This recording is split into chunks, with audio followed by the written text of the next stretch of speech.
महाविकास आघाडीचे उमेदवार निलेश लंके यांच्या प्रचारासाठी आज ज्येष्ठ नेते शरद पवार यांची अहमदनगरमधल्या शेवगाव इथं दुपारी 3 वाजता सभा होणार आहे। या सभेत काँग्रेसचे ज्येष्ठ नेते बाळासाहेब थोरात हे देखील उपस्थित राहणार आहेत। शरद पवार यांची नगर जिल्ह्यातली ही तिसरी सभा आहे।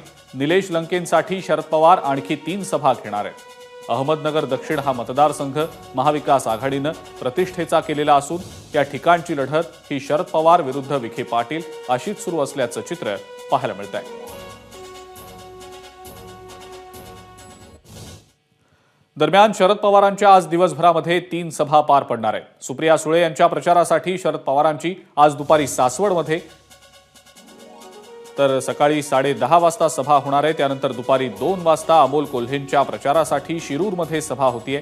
अहमदनगरच्या शेवगावात निलेश लंकेंच्या प्रचारासाठी देखील ते सभा घेणार आहेत। आणि या संदर्भातली अधिक माहिती आपण जाणून घेणार आहोत। सुनील भोंगळ आपले प्रतिनिधी आपल्या सोबत आहेत सध्या। सुनील, शरद पवार यांच्या आज दिवसभरामध्ये 3 सभा होत आहेत। शेवगावात शरद पवारांची जाहीर सभा होणार आहे। काय नेमकं सांगता येईल या सभांबाबतीत? नक्कीच आपण जर बघितलं तर आज सुपर संडे जो आहे सभांचा म्हटलं तर काही वावगं ठरणार नाही, कारण शरद पवार आज दिवसभरामध्ये 3 सभा घेत आहेत। त्यातली प्रामुख्याने महत्वाची सभा जी आहे तर ती शेवगाव इथे निलेश लंके यांच्या प्रचारार्थ 3 वाजता ही सभा होणार आहे। या सभेमध्ये बाळासाहेब थोरात जे आहेत तर ते देखील उपस्थित राहणार आहेत।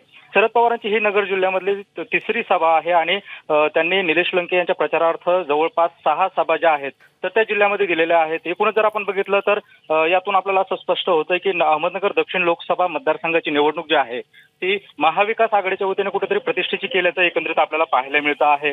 खरं तर या ठिकाणची लढत जी आहे तर ती केवळ निलेश लंके विरुद्ध सुजय विखे अशी न राहता शरद पवार विरुद्ध विखे पाटील अशी सुरू असल्याचं एकंदरीत चित्र पाहायला मिळतं आहे। कारण मागील एका सभेमध्ये शरद पवार यांनी लंके यांना उमेदवारी देऊ नका म्हणून विखेंनी माझ्याकडे एका उद्योगपती मार्फत निरोप पाठवला असल्याचा गौप्यस्फोट केलेला होता।